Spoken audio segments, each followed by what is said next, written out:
Bernardo, for your time and for coming to the first Portuguese conference meeting hosted by Renta 4 Banco. It's a pleasure to have you and BCP.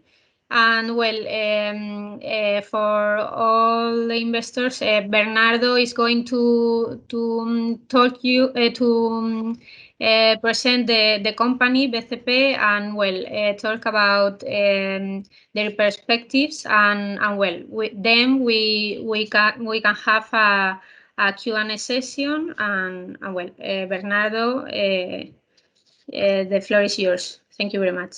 Okay, thank you very much, Beatriz, and let me also thank to Renta 4. It's a pleasure for me to be in this seminar, and of course that I also would like to thank you all the attendances to be with us and to listen a little bit about BCP. I hope that all of you can see the presentation that I have it on that I'm sharing with you. It's a little bit a long presentation, but I'll try to make as short as I can and to leave some room for the Q&A. So the presentation is it's split in 4 main topics, let's say 4 blocks. So a little bit about the macro and the business overview of Portugal, then the performance of BCP over last years, which is quite important to understand where we stay.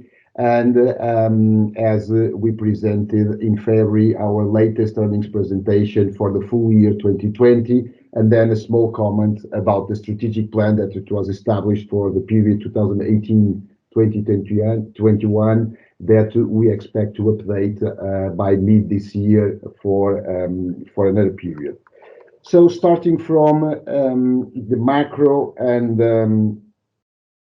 the macro, as you know, BCP had an interruption of last year fiscal consolidation. So due to the COVID, we were on a process, and it was, I don't know exactly when was the last time, but it was a long time ago that we have a surplus and not a deficit. And by the end of 2020, we stood with minus 5.7 in terms of deficit. So there was also, because of the measures took by the government, an increase in Portugal of the debt to GDP level that was below 120% and stood by the end of the year at a level of 134% of the GDP. As you know as well, yields, government support yields have been quite low, and they have been around the level of 20 basis points. And some of you, I don't know if you participate or not, but it was issued a new 10-year benchmark with a price of 30 basis points, and the transaction attracted a lot of investors, and it was the largest order book for a 10-year benchmark in Portugal, with the orders closing in excess of 30 billion for a deal of 4 billion euros.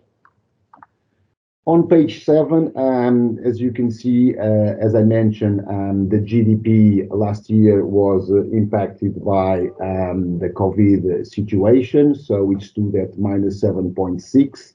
It is expected for this year that the GDP, we never know because there's still a lot of uncertainty, but we expect that the GDP growth should be between 3.7 to 4%. And with what regards to the unemployment rate, it stood at the end of the year at 6.8. And just to remind you that on the previous crisis, the unemployment rate reached a level higher than 16%. So that also allows us to think, and it's a topic that we'll cover a little bit further when we are talking about the moratoriums, that it's an issue, and it has a strong weight in terms of total loans in Portugal, but it was a measure that was taken to support the Portuguese economy, as the government guaranteed credit lines were not as higher as in other countries. Real estate, which is also quite important, as you can see, we have been quite stable, and even last year there was an increase of around 8.4%. That compares with 9.6 in 2019, but on the fourth quarter of 2020, the increase was 8.6%. Moving a little bit to other topic, with what regards not on a macro but on the financial Portuguese system. As you know, we are the only listed bank in Portugal, so we suffer a little bit from that. Let me also say we have a high beta compared with other banks, but it's a very concentrated market with 5 banks accounting for more than 80% of market share. So as you can see, Bank 1 is Caixa Geral de Depósitos, which is a state-owned bank. Then it's BCP. Then you have Santander, and on the 4th position you have CaixaBank BPI, and then Novo Banco, which was the previous Banco Espírito Santo. So if you look at BCP, we are the largest bank, or we are the largest bank in terms of core net income. With something that is quite important to mention is that we are one of the most efficient banks, but as you can see, we are on the 4th position in terms of branches. So it means that we are really efficient because we are the top one. Number one in terms of core net income on the system. When you look at the evolution of the Portuguese financial system, it was a system that had a high level of leverage. So if you see in 2013, as the sector, the loans to deposits stood above 100%, and now most banks in Portugal are facing some problems of excess of liquidity, and loans to deposits stood at the September last year, and it should be more or less at the same level because we don't have the final figures, around 85%.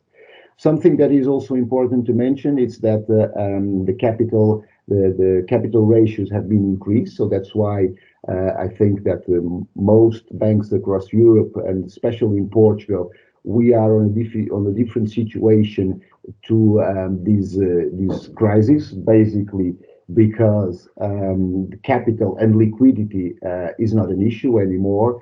And also, when you look at the asset quality, if you look at the NPE ratio, it decreased significantly for the full sector from a level of more than 17% to 5%.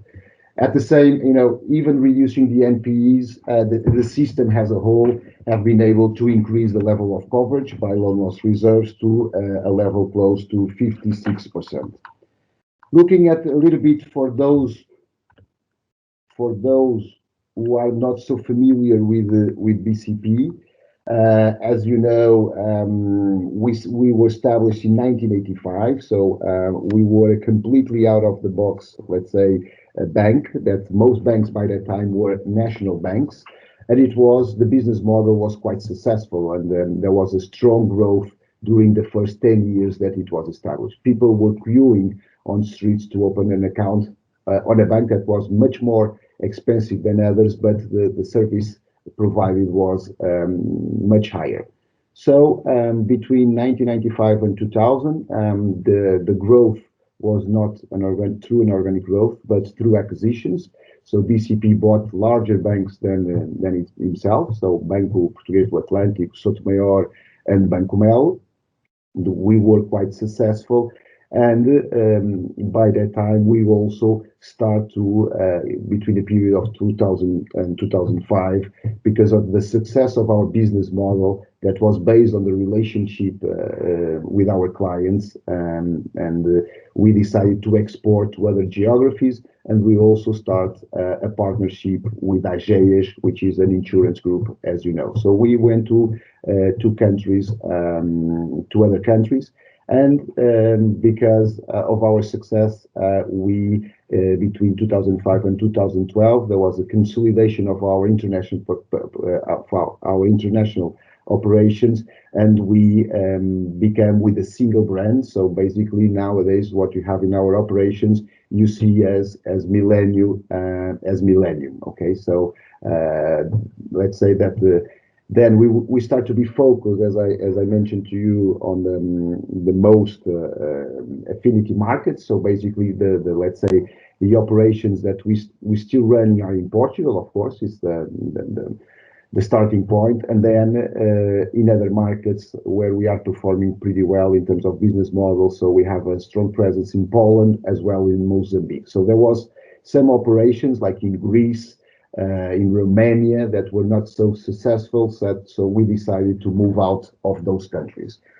Now we are on a period that we think that we still have room for organic growth on the markets where we are present, so in Portugal, in Poland, and in Mozambique, and we also keep an equity position on a bank in Angola. And as you know, Angola and Mozambique were ex-colonies of Portugal, so there's a strong commercial activity between Portugal and these colonies. So, as I was mentioning to you, so as a core operations, we have Portugal. As I said, we have a market share of around 18% in terms of volumes. I think that we are able to increase that because we have been performing pretty well on the corporate segments. And of course, when I'm talking about corporates, I'm also including the SMEs on this.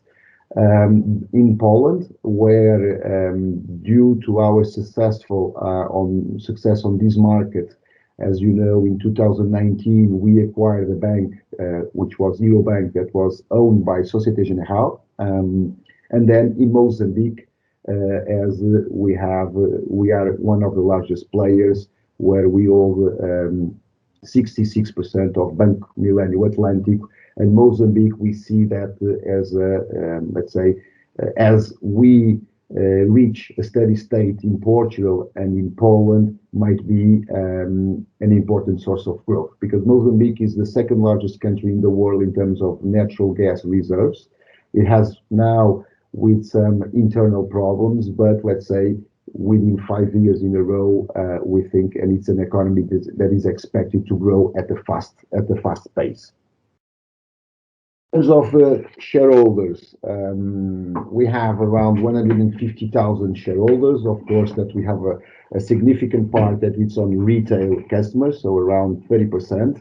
The qualified shareholders account more or less of 51 to 51%. You have the main shareholder, which is Fosun, which is the Chinese conglomerate that entered in BCP in 2016 on a process of a private placement, and then there was a right issue in 2017 that they were allowed to reach 30%, and that's the level where they stood at the end of 2020. Sonangol, which is the oil company of Angola, has been with BCP since 2007. They were able also to increase their participation at BCP to 30%, but they stood at a level around 20%. There was usually we have around 25% of our shareholder base is institutionals, but due to the increase of the qualified shareholders and let's say the low attractiveness of the banking sector last year, as you see, the retail increased to 30% and the institutional base is slightly below 20%. In terms of management, we have one-tier management and the supervisory model. So as you can see, you have the board of directors that are responsible for some specific committees that is supported also on 6 members of the executive committee that run the day-to-day business of the bank. So you have at the board of directors members that are nominated by Fosun and Sonangol, but they do not interfere on the day-to-day business. So they look at the strategy of the bank, and they follow on a regular basis the development of our business. Moving a little bit to what has been our history in terms of BCP, which is quite important to understand. We have a profitable operation across the different geographies with a pre-provision profit around 1.2 billion per year, and even last year it has been quite resilient. Okay, so it's important to mention, but it was when you see regarding our main operation in Portugal, you see that we were able to increase about 2% NII last year, and we have been also able to increase significantly the NII by the repricing of deposits, as well as the leverage as well of the loan portfolio, and at the same time allow us to decrease our funding cost that is mainly based now on deposits. If you look at something that it's a hot topic and most banks are looking at this in terms of cost cutting, as you see from 2011 we have our costs were down by 40%.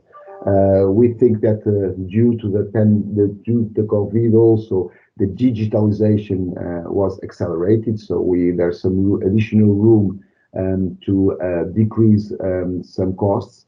But as you can see also there was a strong reduction in terms of number of branches, so we reduced more than 400 branches over this period, and there was a 30% reduction in terms of employees. That allow us to become, and it's an indicator that we really appreciate. It's because it really we are a retail bank, as I mentioned on the beginning of this session. So not considering trading because time to time, of course, we don't like to leave money on the table, but we are focused on NII and commissions. So that's the cost to core income. You see that we are the most efficient bank in Portugal. And even in Europe, we are a reference. So with a cost to core income of 48%, which, if you look at the right side of the slide, you can see that in average between 2013 and 2020, European banks decreased about 14 percentage points, and BCP decreased 38 percentage points. So it was a significant decrease of the cost to core income. In terms of pre-provision profit, as I mentioned to you, we have been able to almost to increase by 3 times our level of pre-provision. So as you can see, it stood below 500 million euros in 2013. And by the end of 2020, a level, as I mentioned, around 1.2 billion euros. Something that also, as I mentioned, it's really important to focus. It's the NPE reduction that we did since 2013. As you can see, this is a topic related with Portugal. As you can see, we stood almost at 13 billion. And until the end of last year, we decreased more than 10 billion. As you know, this represents this decrease about 5% of the Portuguese GDP. So it will be probably difficult to find a bank with such a performance on such a short period. So in average, we decreased the NPEs, avoiding the destruction of our shareholders' equity. By 10 billion, so 1.5 billion a year in average. So and even last year, which was a difficult year, very challenged, we were able to reduce the NPEs in Portugal of more than 900 million. Okay, so we were able to stood at 2.4 billion at the end of the year, and as you can see as well on the left side, at the bottom left side. Increase significantly the level of coverage, and most important, the coverage by loan loss reserves to a level of 63%. On the top, on the right side, on the top right side, you can see as well that we were on the path of decreasing the cost of risk, which we had the highest level in 2016 due to the great financial crisis, and we were on a path to achieve what before COVID, what we consider as a steady state, to have a cost of risk below 50 basis points, because we know that the performing book, the cost of risk of the performing book is around 40 basis points. On top of that, and before COVID, we stood around 70 basis points, and the difference from the 40 to the 70 basis points was to accelerate the reduction of the NPEs. Of course, unfortunately, due to the pandemic situation, we need to increase the level of provisions, which we present to the market at the first quarter of 2020, an estimation that we should be within a range of 90 to 120 basis points, and at the end of the year, we stood at 90 basis points. So as a guidance as well, in terms of asset quality, and because of the moratoriums that I already mentioned, we do expect some inflows, let's say inflows of around 600 to 700 million, most of them coming from the corporate side. We do not expect on individuals a significant increase in terms of NPEs, because as I mentioned, the expectation for the unemployment is not so high, and basically the moratoriums on the individual side are mortgages. And we do expect as well to compensate those inflows with something that we have the track record to digest NPEs. So let's say that by mid next year, we do expect to stay at the level that we stood at the end of last year. So by June next year, we expect to be at 2.4 billion. So, and after this period, and it really depends, the cost of risk will be, it depends how the economy will evolve in Portugal. So basically, if the GDP will grow, as I said, between 3.7 to 4%, the cost of risk should be more close to the 90 basis points level. But if it goes, let's say, to 0 or to 1%, we expect that the cost of risk might be more close to the higher level, to the higher level of the range, so to 120 basis points.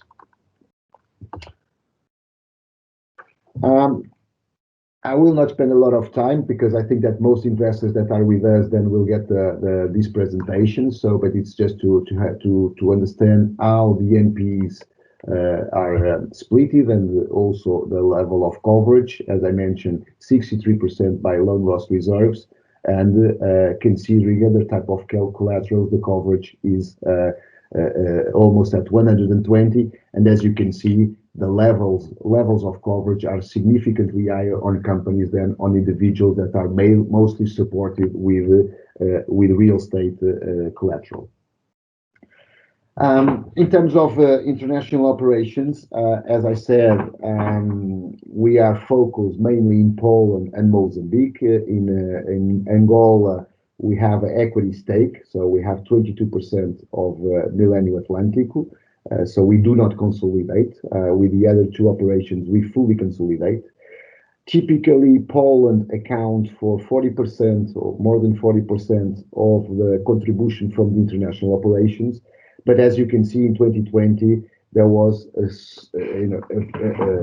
low contribution from Poland, and results from Banco Millennium went almost to zero.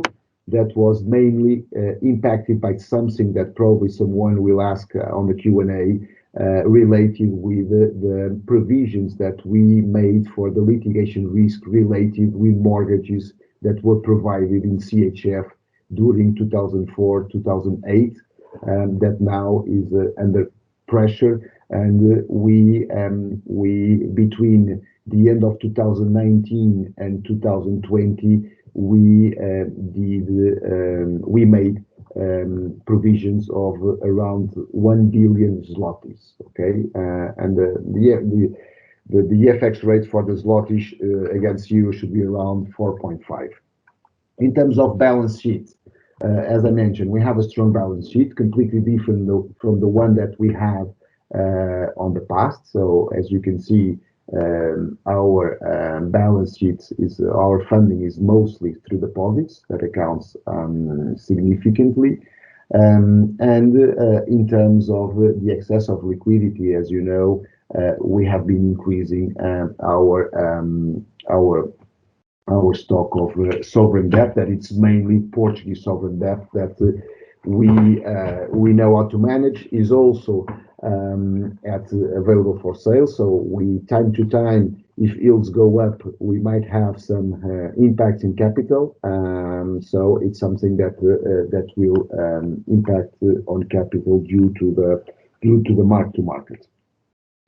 In terms of deposits, as you can see, we have increased deposits 33%. So it also shows the confidence that the Portuguese customers have with BCP.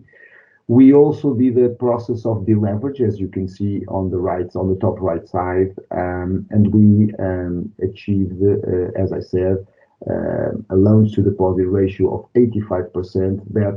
That was 143% in 2011. So as you can see now, the gap that we have is minus 9.2. That compared with a completely different situation of 20 billion euros.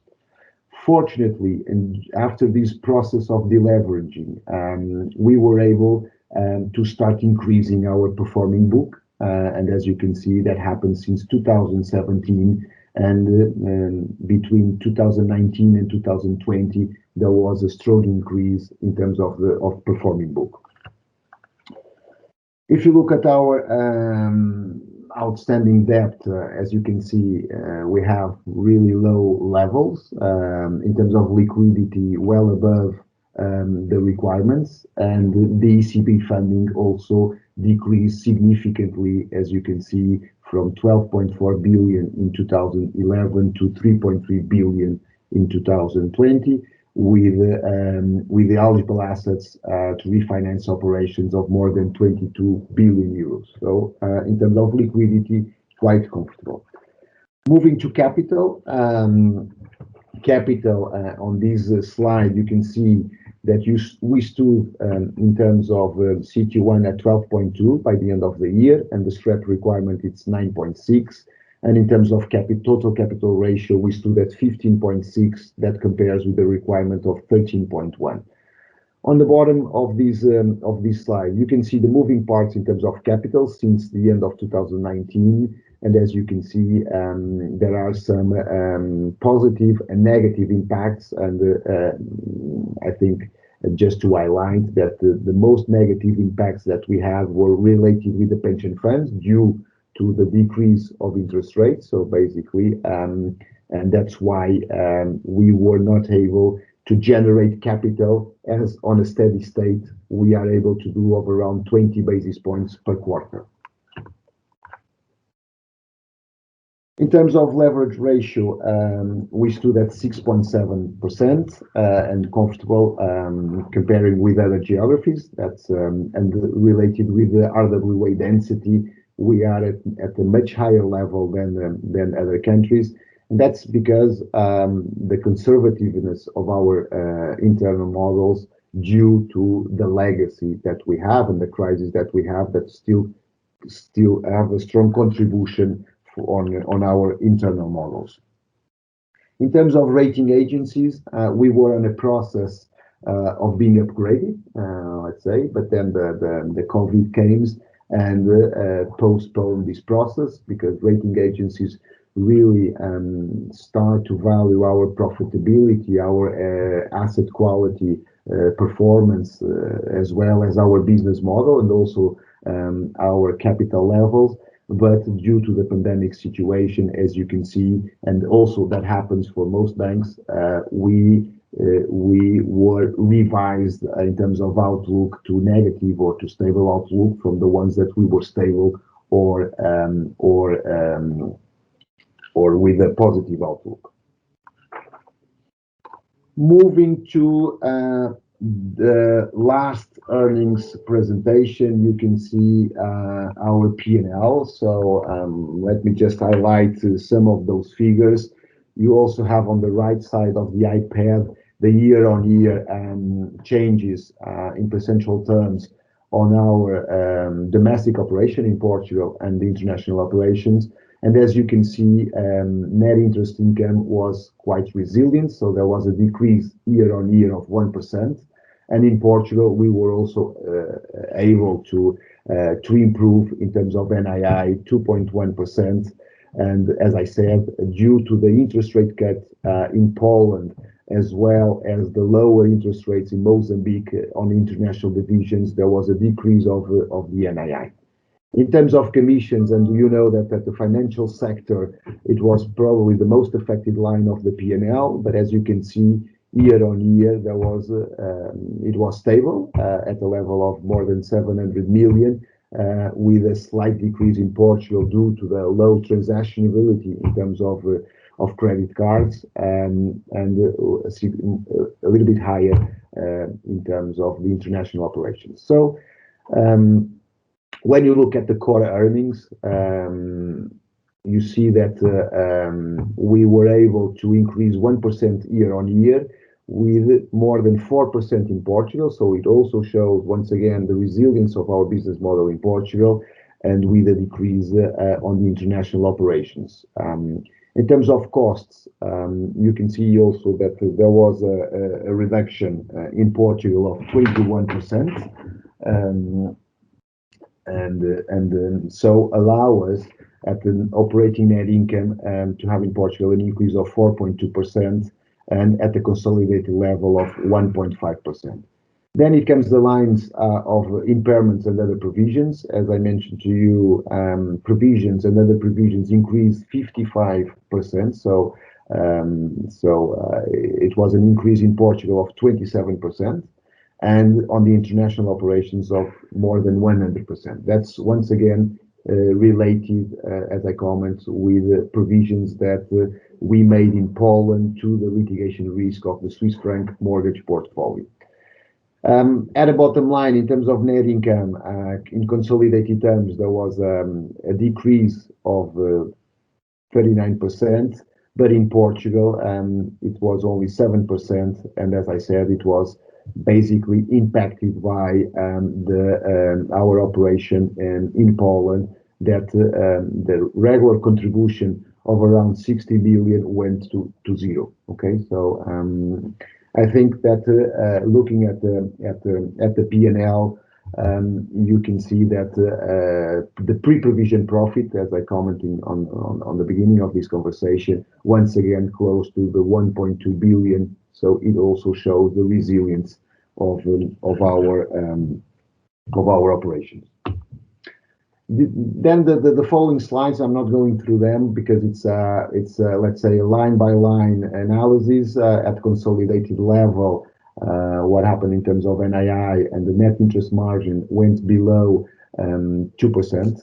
That was mainly driven by, as I said, the strong decrease in Poland. There was an interest rate cut of 140 basis points that impacts immediately on the loan book, on the asset side, and it takes some time to reprice the deposit. So we are within a process that interest rate on deposits are converging to zero, and in Portugal, and NIM decreased mainly.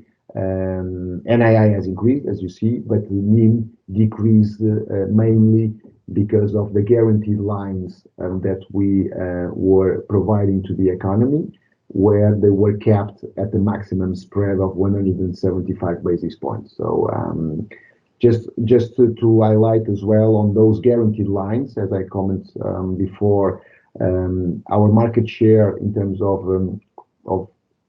credit is around 18%. I think that we'll be able to reach 20% soon. But on the guaranteed lines provided by the government, we got at the first wave a market share of more than 35%, so the double of our natural market share, and that's why that happened because of our presence close to our customers on difficult periods, to show them different solutions that they might apply. And then also on something that we were investing quite a lot, that was on the operational side. So we had a lot of automated processes. So we have also artificial intelligence working on the operational divisions that allow us to submit on a very fast speed most of the requests from our customers to access those guaranteed lines. So that was something that it was really impressive. On the fees and commission side, as expected, there was a slight decrease on banking and commission fees. So basically, things related with credit cards, as well as payments, but there was a significant increase on market-related fees. So we also participate with our investment banking unit on important transactions in Portugal, but we have implemented a strategy because having excess of liquidity is a cost. It impacts negatively on NII. So we are on the process of moving on-balance sheet funds to off-balance sheet funds. So basically, you are not with the excess of liquidity, you are not applying at the central bank with -50, and you also get some commissions from products that we are selling that are basically mutual funds or financial insurance products. Looking at the other income, which includes what we have in terms of equity accounting earnings, there was a strong increase, mainly through some adjustments on the insurance company that has previously, on the previous year, done some provisions, made some additional provisions. So they revert some provisions that they did and build up their models according to the parent company. In terms of trading, we have been quite stable in consolidated terms as well on the different operations. And on this line is where you account some potential losses of the NPE sales. Okay, that was mainly the way that we reduced last year the NPEs was through sales. Okay. And then on the other operating income, it was mainly impacted by the lower activity on property sales because the level of transactions were much lower than the previous year. And is also on this line of the P&L that you account the mandatory contributions. As you can see on the right side, in Portugal, there was an increase in terms of mandatory contributions of 5%. And just for you to have an idea, BCP on an annually basis is a regular contributor for the resolution fund that is, as you know, related with the capitalization of Novo Banco. So we have an annual contribution of around 45 million euros through the resolution fund, meaning Novo Banco. In Poland, there was also a strong increase in terms of mandatory contributions, 15%. That we expect this year to be slightly lower than the previous year. In terms of operating costs, we performed pretty well on different operations. Let me also highlight that on the international side, in Poland, just for you to have an idea, we were on a restructuring process because we acquired in 2019 Eurobank, and by last year, they were able to reduce by 1,000 the number of employees. So they also accelerate the initial plans that they had on the restructuring process. Once again, I'm sorry to bother you again with the NPEs, but as you can see, there was a reduction of 900 million last year. 368 million on the last quarter, mainly through sales, and the level of coverage increased by loan loss reserves by 5 percentage points. So it allows us to get the NPE ratio according to the EBA standards of 4%, and the NPE ratio that we really follow, that it's related with loans only, at the consolidated level of 5.9%. And in Portugal, it stood, as you can see, at 6%, but with a strong decrease once again year on year.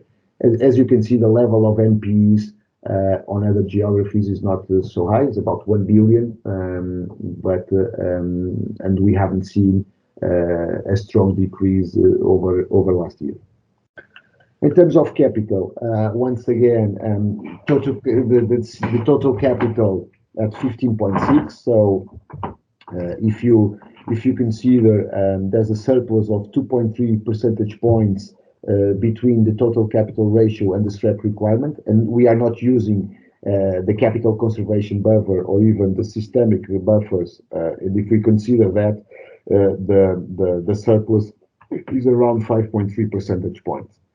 Looking at the CET1, and we think that according to our business model, it might see for some investors a lower level of capital, especially when you compare with our peers, but you have to consider once again our business model, that is a retail business model, is a relationship bank, and we are based, our CFO time to time like to quote us as the Netflix or the Spotify of banking, because customers really value our services and they are able to pay a monthly fee to work to be with us. In terms of customer funds, a strong increase in terms of demand deposits. That also it's important to mention that there was a strong decrease in terms of term deposits, so you don't have an additional cost on that. And as I mentioned, some move from on balance sheet to off balance sheet On the asset side, there was a strong loan growth. And as you can see, we had a reduction of the NPs of 21.7% last year, and the performing book increased 4.6%, meaning 2.3 billion. That was mainly coming from Portugal. So that's why I moved to the next slide. And on the next slide, you see that the performing credit portfolio in Portugal increased almost 8%. And that was mainly through companies. So we were a strong supporter during this crisis of the Portuguese companies. So the performing book that grew 2.6 billion, 2.4, so 92% was on companies. So that allow us to be the leadership in terms of providing credit to the Portuguese companies. As I said, I will speak a little bit about the way that the crisis was supported by the Portuguese authorities. As you can see on the left side, as a support by the Portuguese government, it was only 11% of the GDP. When in other countries like in Spain, it was 18%, in Italy 42%, in Germany 39%, and in France about 23%. So in terms of moratoriums, that was, one way that it was addressed the crisis. So it was supported by the private sector. The criteria to assess the moratoriums were not so strict than in other countries, so it was quite easy to assess. We know that we'll have some problems in terms of moratoriums, but as I said, we do not expect to have it in terms of individuals. And we think that there's a lot of companies that also addressed and request the moratoria as a prudent measure in order to under the situation there was a lot of uncertainty. And the chart on the middle, you can see the operations that we disbursed in terms of credit lines with a guarantee, with a government guarantee, so around 2.3 billion.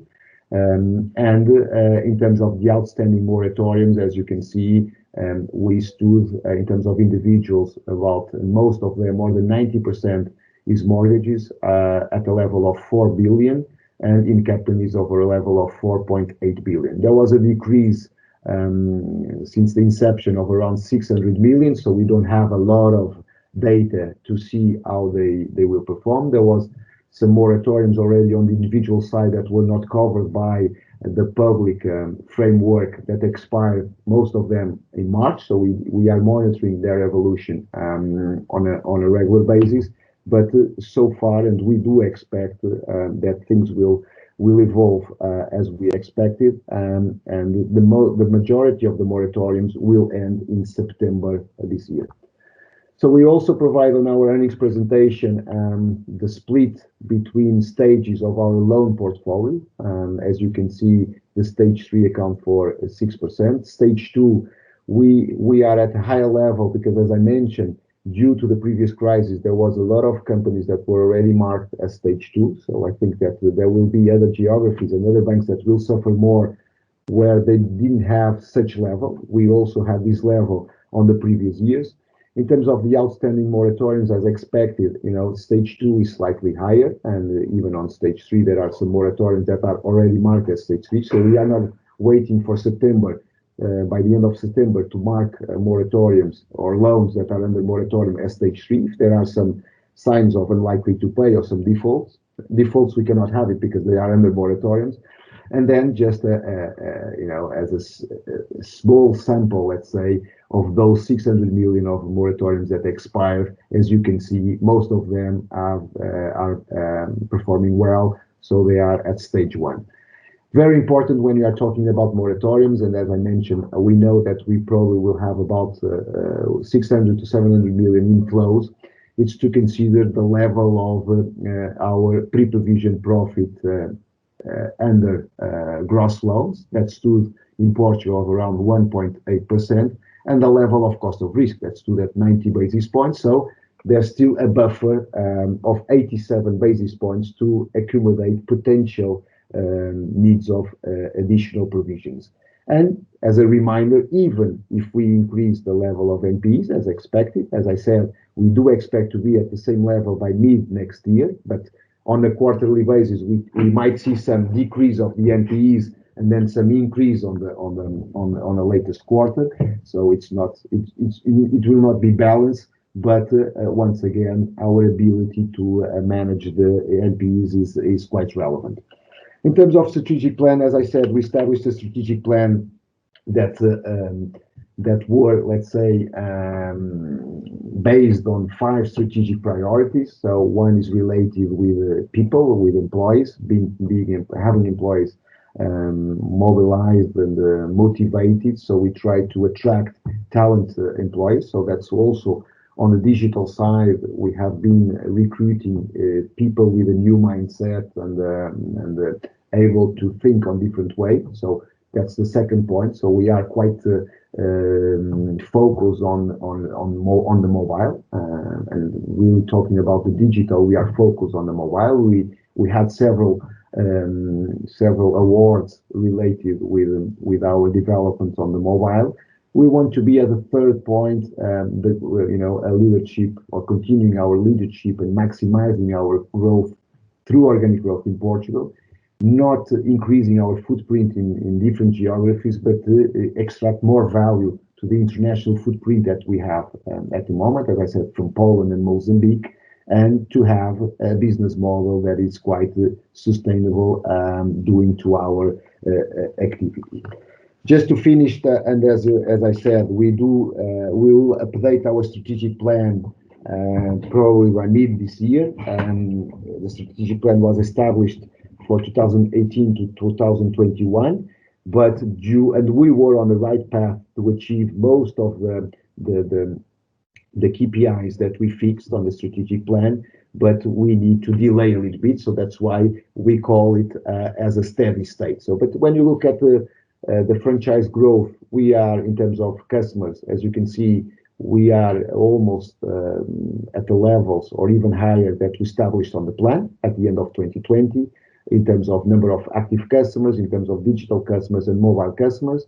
In terms of asset quality, we had for 2021 a level of an aspirational level of being around 3 billion euros, and by the end of 2020 we stood at 3.3 billion, and something that was we were on the path. As you can see, in 2019 the cost of risk stood at 72. Without COVID, we probably be by the end of 2020 around 60 basis points, but unfortunately, due to update on the models, we stood at 91 basis points. But as I mentioned to you, we know that our performing book should have a cost of risk of 40 basis points. So on a steady state, we should be below 50. In terms of value creation, and that's where we stood a little bit far away. But as you can see, the cost to income at a level of 49%, and we think that we should be more close to the 40s. In terms of return on equity, of course, impacted by different, as I mentioned, additional provisions, far away from the target of 10%, that we think it's a reasonable target for a bank like us, and the bank that have such a kind of pre-provision profit. And in terms of the CET1, as I said, according to our business model, it should be around 12%. That's the level that we stood at the end of the year. And this is what I would like to mention. It took me a little bit more than I expected, but even if you have further questions or you want to schedule some additional meetings, it will be a pleasure. But I will leave a little bit of time. I know that this is the last meeting that you have today, but I will leave the floor to some Q&A. Okay, thank you very much, Bernardo, for your presentation. Very clear all. And well, now we are going to start the Q&A session. I would like to start with the first question. You have talked about BCP as one of the top players in Portugal. What are you doing in order to gain market share? Do you see any commercial work coming from competitors in order to attract clients? Thank you very much. There's a healthy competition in the Portuguese market. As I said, it's a concentrated market where 5 banks account for more than 80%. But I think once again, it's the reliability of our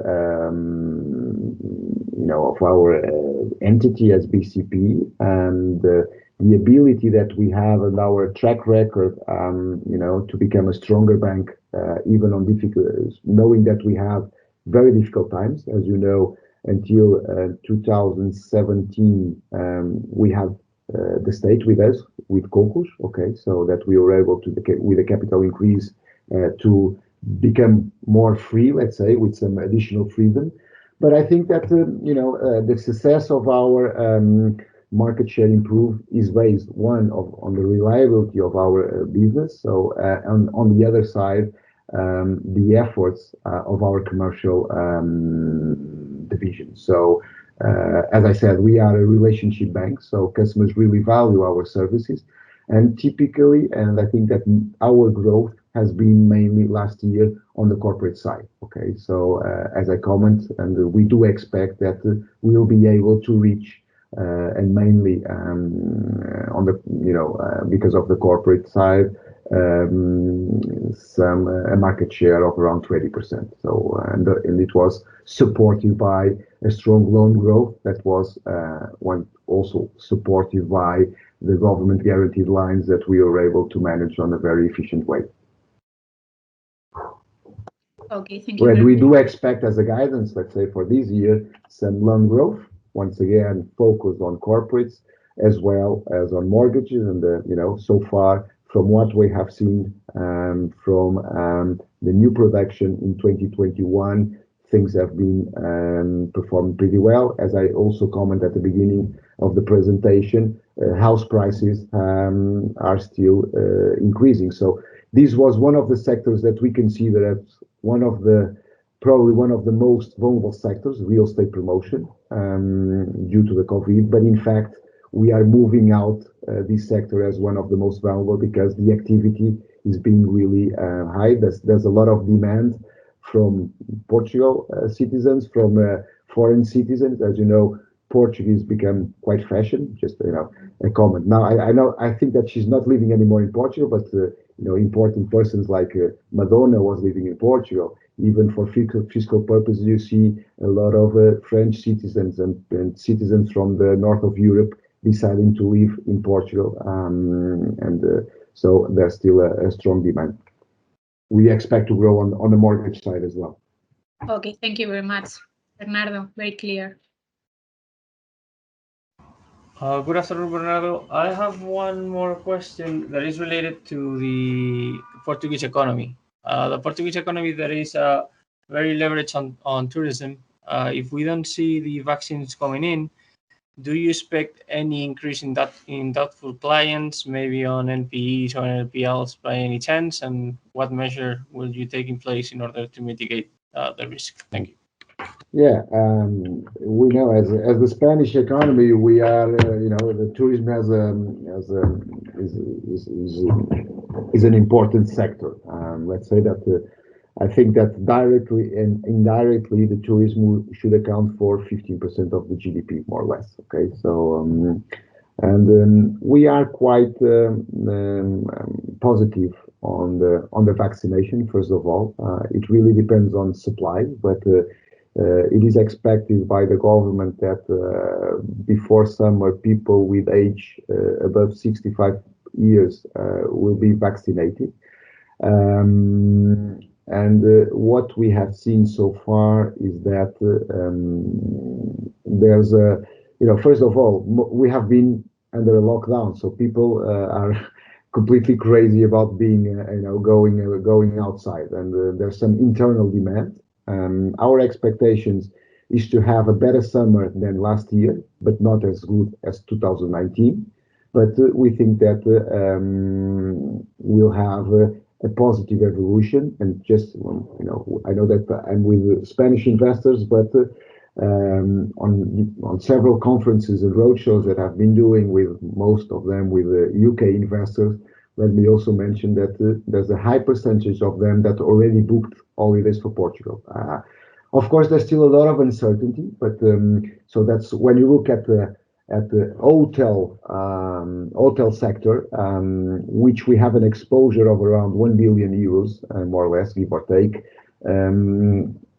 Probably more than 60% of loans are under moratorium. So that's why also our CEO and the Portuguese authorities also are commenting that are specific sectors that might need some additional support because it's a viable sector. We know that this situation will end, but they need probably to have some additional support.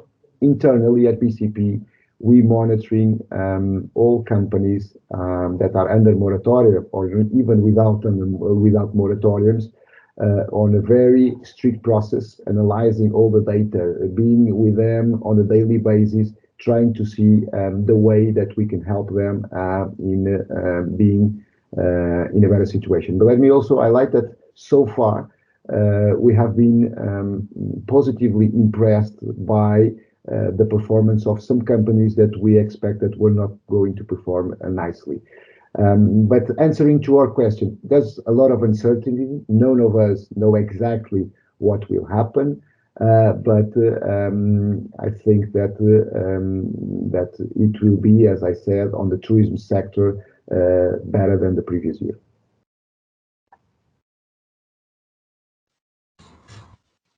Hello, Bernardo. I'm Inigo. How are you? Hi, Inigo. How are you? Fine. Everything okay. Sorry to bother you with the long story of BCP. No. It was a pleasure for me. I have only one question. Can you give to us a quick review in how things are going with FX mortgages in Poland?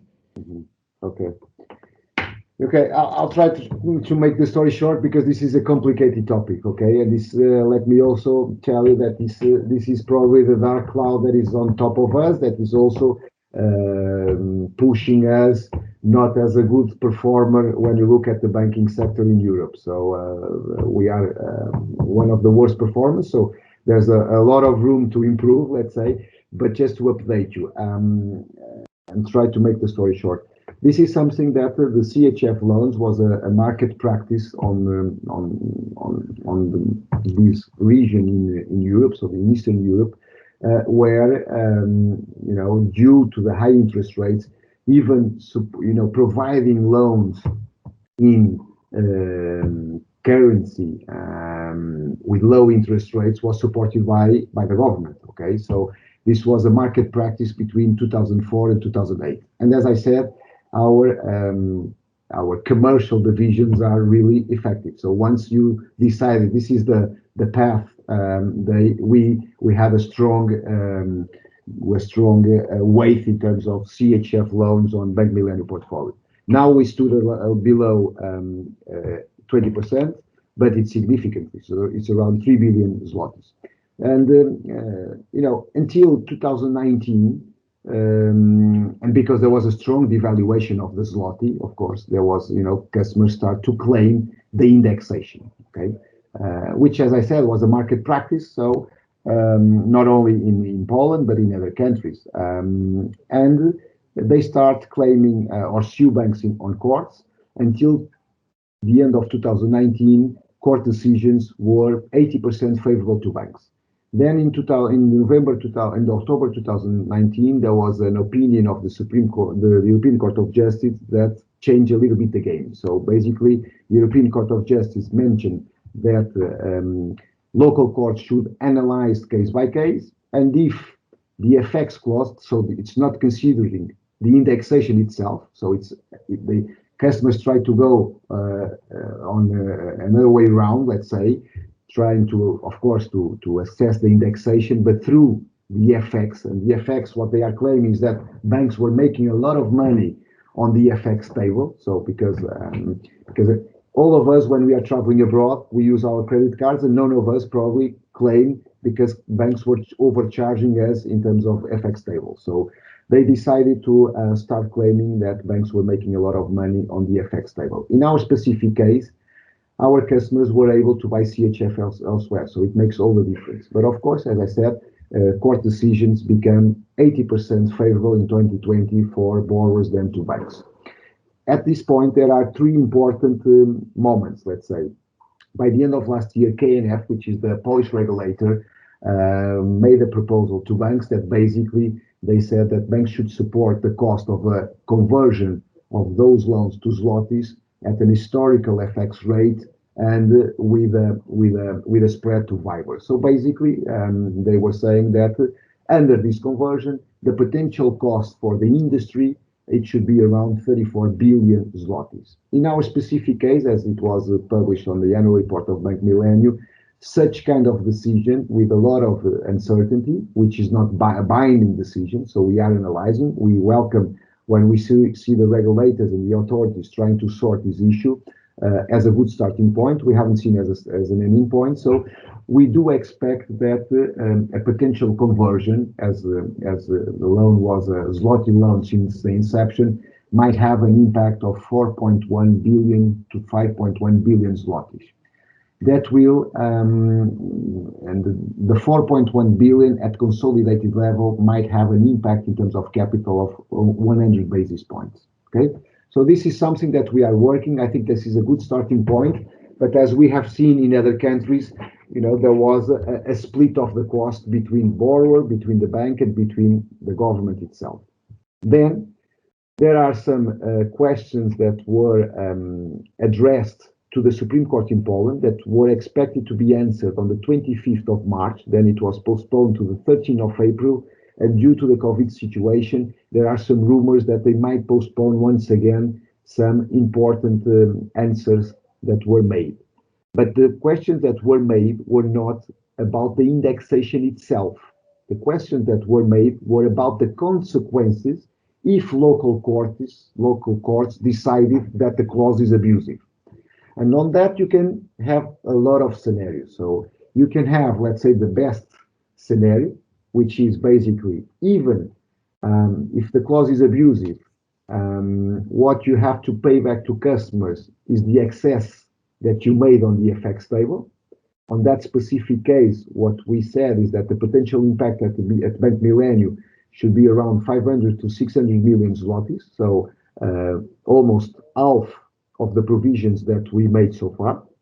But then there are there are other potential answers that is basically if the clause is abusive, the contract might be invalid and null. So you have to pay back to customers or to settle with customers all the cash flows. And that will bring to a potential impact on the sector at a very high level. And the worst scenario, as it was called, is the flat for free. So basically, you have to pay back all the installments to customers, and you cannot have any remuneration for the capital that you lend. So in that specific case, just for you to have an idea, the potential impact estimated by the KNF is around 234 billion zlotys. On that case, Inigo, let me say, it's not our base case. but it's something that we might consider just hand over the keys, because the cost is so high that and what we might be doing is, the CFO will fly to Poland and just give the keys to the Polish authorities. So we'll have the divestment, let's say, of our operation in Poland, okay? But we also deconsolidate the RWAs. So in that case, the impact in terms of capital should be around 50 basis points. But we like pretty much the Polish economy. It's an economy that it's growing fast, and our business model is working pretty well there. And a third moment that is important to highlight is something that there were some additional questions that were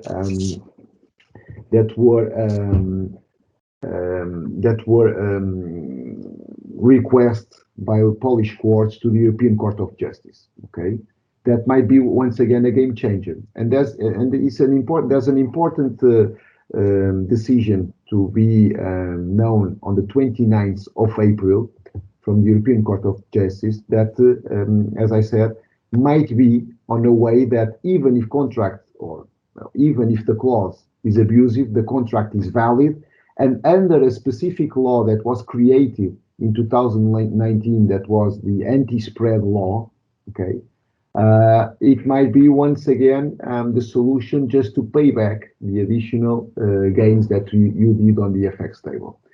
So, having said that, and as I said, trying to make the story short, there's still a lot of uncertainty on this topic, but at least you have some, and I've been with you several times, there was not some clarity, there was no clarity on this topic. So at least you have some figures that we can build up different scenarios. Okay, thank you, Bernardo. But Inigo, I will send you then afterwards, a brief summary that we did internally about this very, let's say, with these highlights that Okay. it will be easier to understand what's going on there. Okay, thank you. Okay. I think, well, any more questions or we can finish here? Yeah. Sorry.